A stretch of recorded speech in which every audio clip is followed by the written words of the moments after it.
Hello my dear friends, you're on the Military Summary channel, and today we will discuss the situation in Ukraine on the 27th of March of 2023. Today we have a lot of very interesting updates, so let's start.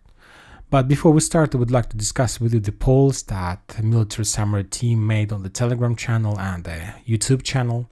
And the question was, when talking about Telegram channel, which Russian forces are the most battle-hardened? And there were 5 options. The first option is that Wagner's, the forces that currently storms the vicinity of Bakhmut. There are a lot of forces. We know this brigade for their success in Popasnaya and the vicinity of Bakhmut.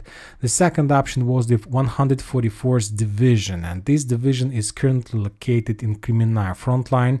This on Liman frontline, and this is the brigade who is responsible for support operation in the vicinity of Siversk, and it was support operation while the Wagnerians were pushing and trying to encircle Bakhmut. The third option is 155th Brigade. This brigade we can find on the south of South Donetsk front line. This is brigade who was responsible for storming operation of Vuhledar. We know, and if you remember, we don't know the goals that this brigade had during that attack, but we know that when talking about the ground, and if we assume that the goal of that attack was to establish control over Vuhledar, then we can make a conclusion that this 155th Brigade was defeated during that battle. And the fourth option is 1st Slavic Division, and this is the forces that currently are trying to encircle Avdiivka, and we see that they managed to achieve success in this area, and some sources are saying that maybe within the next few weeks the Avdiivka is going to be encircled. And as you can see, according to this poll, the first place is for Wagner, the second one is the 1st Slavic Division, the third place is for 155th Brigade, and the fourth option is 144th Division. When talking about YouTube channel, the options are a little bit different, but mainly the difference is between the third and the fourth place. The first and the second belongs to the same options that we discussed on the Telegram channel. First one is after Wagner, the second one is 1st DPR Slavic Division, third one is 144th Motorized Brigade, and the final one is after 155th Brigade. If you ask me, I will tell my opinion. I voted for 155th Brigade, the brigade that were defeated in the vicinity of Vuhledar. I believe that the guys met the toughest goals and toughest target in this special military operation for many reasons, and the most important problem that 155th Marine Brigade met on the Vuhledar front line is 72nd Mechanized Brigade. You know that this 72nd Mechanized Brigade is pretty experienced guys. They were sent here from Bakhmut, by the way, from the Bakhmut front line, if you remember. During the first stage of storming of Bakhmut, when the Russians were attacking Zaitsevo and Kodyma, Zaitsevo, Nikolaevka, this area was under protection of the 72nd Mechanized Brigade, and the Wagners couldn't penetrate and pass this area until the Ukrainians took a decision to redeploy this brigade to the south of Ukraine in direction of Vuhledar. This is the first reason why I voted for this 155th Brigade. This is like brigade from far east of Russian Federation. These Marine guys, they're very experienced, and I believe that they had a lot of problems, a lot of losses during the storming operation of Vuhledar. They weren't so successful as Wagnerians or 1st Slavic Brigade or 144th Brigade that currently pushes the Ukrainians on Liman frontline. This is the only in comparison with other brigades who were defeated if we were talking about the targets. But anyway, I voted for them. And another reason why I voted for them is that today we got very important piece of news from this front line. And the thing is that the Russians military authorities took a decision to take off the general of this front line, of this group of Russian army. His first name is Muradov. This general was responsible for Russian offensive operation, storm operation in Pavlovka. Later he was responsible for offensive or storm operation of Vuhledar. And we know, and at least open sources are saying, that during both these operations the Russians had a lot of losses. You we remember the pictures and video and photo confirmations of destroyed vehicle convoys and a lot of destroyed tanks from the Russian side somewhere on the east of Ugledar. And as the Russian sources are saying that this general was sent on an endless vacation something around a month ago. I don't know who's responsible for the Russian forces on the south, Ugledar and Zaporozhye area currently, but the Russians still haven't informed us about new adoption, about new general. But I see that the Russians understand the problem of the South Donetsk area, they understand the value of this area, and they understand that to defend South Donetsk and Zaporozhye area is a vital question for the entire special military operation, but not just to the Russian army. Maybe even this is the vital question for existence of Russian Federation, because if the Ukrainians are able to defeat the Russians on Zaporozhye front line and to penetrate this area and let's say to reach the Berdyansk or Melitopol, I believe that maybe the entire special military operation will be collapsed automatically. We don't know. This is some kind of box of Pandora that Ukrainians are able to open, and everybody understands this, and this is the reason why the Russians took a decision to change general in this area. Of course, the first reason about the mistakes and problems and failures of the previous general during the previous period of special operation, and the second reason is that there is upcoming greatest counter-offensive operation of the Ukrainians, and the Russians want to be on the safe side, and they want to trust this operation to a person they can rely on, and the person they can feel themselves on the safe side. And one more time, before we continue this discussion, the situation on the ground, I'll remind you one more time that during the special military operation, in comparison with the Ukrainians, the Russians have already changed or make a lot of changes on their military authority structures. And if you remember, during this autumn of the previous year, the first thing that the Russians did, they changed the head of special military operation. They adopted Suvorovikov. And if you remember, the next day when Suvorovikov was adopted as the head of special military operation, the Russians started greatest massive missiles attack all over the territory of Ukraine. They were attacking energy facilities, power plants, railroad stations, bridges using missiles, and the Russians started doing this exactly the second day when they adopted Surovikin as the head of special military operation. During this year, the Russians did another rotation, let's say general rotation, and they adopted Gerasimov, the head of Russian headquarters, general staff. They adopted him as the head of special military operation. This event took place on the 11th of January of 2023 and 2023, and you remember that during those days, exactly during those days, after ceasefire period, after the Orthodox Christmas, the Russians established control over Solidar within the next few days. So as you can see, when the Russians changes their general within the next few days or at the same time, we see the changing of the strategy and tactic. In the first case, when Surovikov was adopted, the Russians started using missiles against the energy and the critical infrastructure. When the Russians adopted Gerasimov as the head of special operation, within the next few days, the entire Solidar area has fallen, and the Russians, and we see the picture exactly as we see right now. The north of Bakhmut is taken by the Russians, and the Bakhmut itself appeared in the operational encirclement.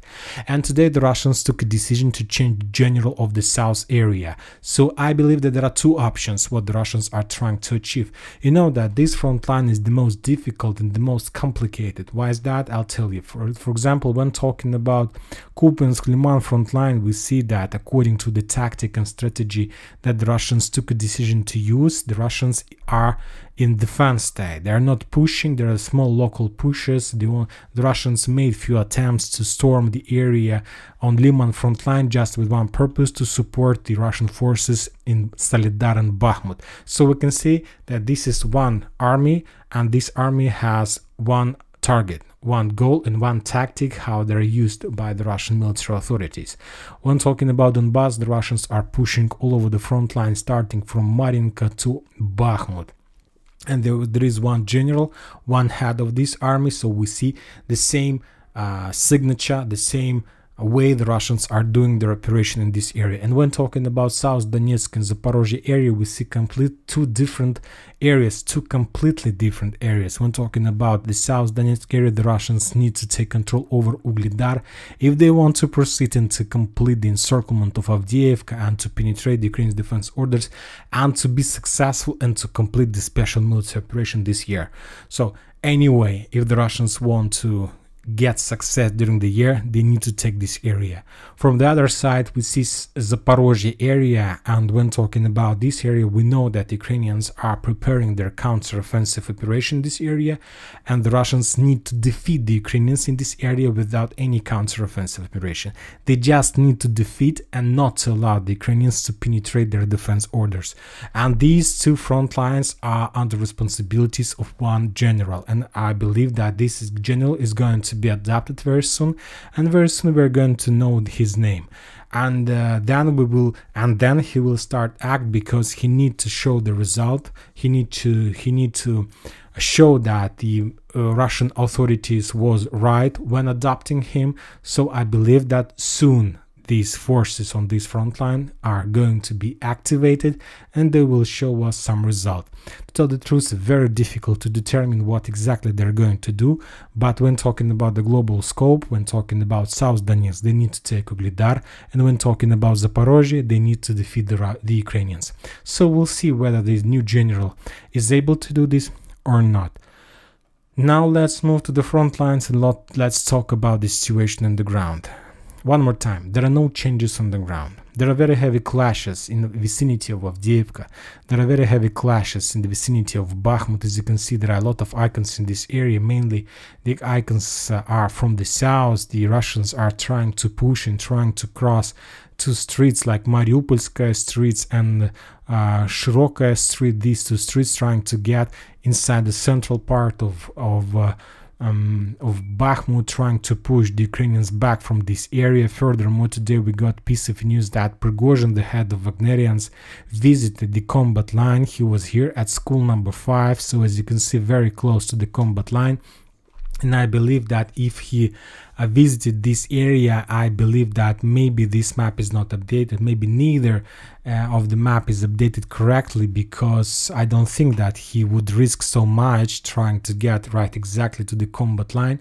I believe that the combat line is far, very far from this area, somewhere, let's say in the vicinity of this stadium, because or he's immortal or he believes that he's immortal, but to be right on front of sniper area where the enemy sniper is able to shut you down is a suicide thing if the situation is like this. Furthermore, if you know, today the head of Ukrainian Air Infantry Army Syrsky visited Bakhmut as well, so we can say that two heads of two opposite armies were something around in kilometer from each other. The Prigozhin was at school number 5 and Syrsky were somewhere inside Bakhmut. They were giving some kind of orders. They were trying to navigate the coordinate forces before upcoming greatest battle for Bakhmut. Furthermore, the Ministry of Defense of Russian Federation reported that as a result of clashes during the previous 24 hours on Donbass front line, Donetsk front line, the Ukrainians lost more than 400 soldiers, 18 armored vehicles and 2 artillery systems, 1 Grad and 1 D-20 howitzer. Furthermore, according to information received from the Ministry of Defense, this number 400 soldiers losses doesn't include the number of losses of Ukrainians during the battle for Bakhmut. I don't know why, but the Russians took a decision to hide these numbers or not to include these numbers into their reports. And when talking about these 400 losses among the manpower, the Russians mainly were talking about the area between, let's say, Marinka and Seversk without including Bakhmut. So imagine yourself, we know that there is just two areas where we can find the heaviest clashes, and I'm talking about Mariinka and Avdiivka. And according to the Ministry of Defense of Russian Federation, the losses of the Ukrainian side during the previous 24 hours was around 400 soldiers. Furthermore, today the Ukrainian authorities took a decision to block Avdiivka from their side. They took a decision not to allow any press units to visit Avdiivka. There is no way to enter this town. There is just a way to get out from this town. Furthermore, the Ukrainian authorities took a decision to evacuate some government authorities, government offices, government services in this town, and they took a decision to leave there just an army. They still have this possibility using the road through Lastochkino, Orlovka, Umanska, and then moving to Pokrovsk. Now they're doing this evacuation process, and that means that Avdiivka has a lot of problems. Furthermore, the Institute of Study of War reported today that it's like their suggestion. I'm not saying you to believe them or not, it's up to you, but the Institute of Study of War reported that maybe there is a very high chances that the Russians are going to take a decision to redeploy Wagnerians from Bakhmut front line in direction of Avdiivka, with one purpose: to establish final control over Avdiivka. And Wagnerians will be replaced in Bakhmut with the real Russian army. We know that sooner or later there are going to be the greatest battle for Bakhmut. Syrsky, the general of infantry army of Ukraine, have already deployed a lot of forces in this area. You will see that. Let's take a look at this map. The number of brigades and battalions that located in the vicinity of Bakhmut. We know that the number of Ukrainian forces is around 80,000 soldiers, and there is just one solution how to solve these problems is to start greatest unblocking operation of Bakhmut. So that's why I believe that the Russians understand that they need to save Wagnerians, because it's a stormtroopers and it's their price. They're priceless. The stormtroopers is always priceless. This is the most important value on any war. So that's why the Russians took a decision to save these forces and to send their regular army to stop any counter-offensive operation from the Ukrainian side in this area. Maybe it's just a speculation. If you ask me, I'll give you my opinion. I don't see any reason why the Institute of Study of War could do some kind of speculation based on nothing, because if they were saying that, let's say, Wagnerians are completely defeated, we could say that some kind of speculation, but they're saying that the Russians are going to replace before the greatest Ukrainian unblocking operation. It's a very interesting piece of information, just asking you to pay attention. We'll follow this, we will understand what is going to be next, and I believe that this week, by the end of this week, we're going to see the final picture, or the beginning of the final picture of Donetsk frontline battle. So one more time, the Ukrainians took a decision to evacuate their forces from Avdiivka. As you can see, there is an icon on the Western sources map saying that there are no more entrance, there are no more way to enter Avdiivka. And as you can see, the Russians continue developing their bridgehead according to the Western sources map. According to this map, the Russians have established control over the towns Novokalinova and, let's say, a part of Beta Agro-Invest, and the Russians are pushing in direction of Keramik. This is the only map that confirms this information. I haven't seen this report on any other map, so we need just to discuss this because of something interesting that maybe to happen during the previous 24 hours. Anyways, you can see the corridor, the distance between these two areas is less than 6 kilometers. This area is under complete fire control, and I believe that even if the Ukrainians took a decision to evacuate the personnel from Avdiivka, maybe some kind of special operation to evacuate not NATO generals, NATO officers under cover of civilians, because they understand that maybe it start to counting days on fingers before Avdiivka is going to be completely encircled. Anyway, I believe that by the end of this week, where the fog of war will be reduced in this area, and we will see a bit better picture and better understanding of Avdiivka. Now let's move to the South Donetsk area. The Russians are saying that, as you can see, there are no changes, but there are still some kind of artillery duels and so on. And when talking about Zaporozhye Zaporozhye and South Donetsk area. The Russians are saying that as a result of clashes, the Ukrainians lost 40 soldiers, 2 armored vehicles, and 1 artillery system D-20, without any changes on the ground. The same situation we can find on Kherson front line. There are also artillery duels. The Russians are saying that Ukrainians recently started movement and redeployment of their forces along the Dnipro River. The Russians are saying that Ukrainians they are really planning to cross the river, or maybe they're doing some kind of picture, so the Russians can think and will think that Ukrainians are going to cross. But anyway, there is a super concentration of Ukrainian forces along the Dnipro River, and they're trying to show, or maybe to force the Russians to think that they're going to cross the river. From the Russian side, they're bombing and shelling the bank of the river heavily, and as a result of those bombings and artillery duels, the Ukrainians lost 30 soldiers, 2 armored vehicles, and 1 artillery system Gvozdika. Now let's go to the north and let's discuss Liman and Kupinsk front line. As you can see, there are heavy clashes, very heavy clashes, and mainly very heavy artillery duels. The Russians are saying that Ukrainians moved and deployed here very fresh artillery forces with the Polish howitzers, Krab howitzers, and the Russians started hunting for them. Furthermore, I believe that when talking about, in particular about Kupinsk and Liman front line, this is the most experienced and powerful front lines when talking about artillery duels. There were a lot of days about Kupinsk front line when the Russians reported that during this or that 24 hours they haven't destroyed even a single artillery system, and not because they couldn't get those artillery systems. The thing is that the Ukrainians lost a lot of artillery systems, so that's why they didn't try to establish or redeploy more artillery systems in this area. So as a result of clashes on the Kupinsk-Liman front line, when we calculate both losses, the Ukrainians lost around 150 soldiers, 4 armored vehicles, and 4 artillery systems. 1 Krab, 1 Akatse, and 2 D-30 howitzers in this area, but also, as you can see, without any changes on the ground. I don't know about the future, about the destiny of Makeivka. The Russians destroyed the bridge in this area. The sources were saying that the Russians started storming this town, that they managed to destroy few pontoon bridges across Zheribets River, but we see that the Ukraine still controls this town, and without any progress from the Russian side.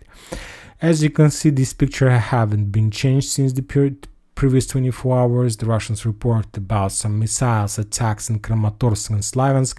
As a result of those attacks, few buildings, authorities' buildings, offices were destroyed, and the Russians are saying that as a result of those attacks, a lot of Ukrainian officers, soldiers were buried under the ruins. Furthermore, today the Ukrainian sources were saying about, if you remember, a few weeks ago, the Ukrainians under the flags of Russian Free Regiment crossed the border with the Russian Federation and established control for a few hours over 2 villages on the border with Russia. And you remember that case, that operation, and later, within the next few days after that case, the Russians made another missile attack all over the entire Ukraine, and they used their Jaggers or Kinjal missiles, and the Ministry of Defense of Ukraine confirmed this information. And today the Ukrainian sources are saying that as a result of that Jagger attack, the Russians destroy one big bunker where the NATO officers made that operation, created that operation of crossing the border. So that was some kind of revenge, and the Ukrainian sources are saying that Ukrainians still are not able to get the bodies from the underground and to get out from the underground, the bodies of the NATO officers. Very interesting piece of information. It's up to you to believe it or not. Maybe it's some kind of rumors or something like this. But anyway, sometimes we receive another piece of information after a few weeks or after something happened. And maybe that this is the case when talking about the situation. Furthermore, more and more Western types of units are coming on the territory of Ukraine. Leopards, Bradleys, Strikers. There are a lot of Western weapons on the territory of Ukraine, and there is just one question: when the Ukrainians are going to start? Because I believe that, of course, they will try to to save the current situation, and they will try to wait until the best things happens with the Ukrainians, the best weather they can achieve, the best situation with everything they can, and after that they will start their offensive operation. So we'll see whether the Ukrainians are able to achieve anything or not. And that's it for today. Military Summary channel reminds you to condemn any violence in Ukraine. Thank you for your watching. Subscribe to my channel, put your likes, join my Patreon, and have a good day. Bye bye.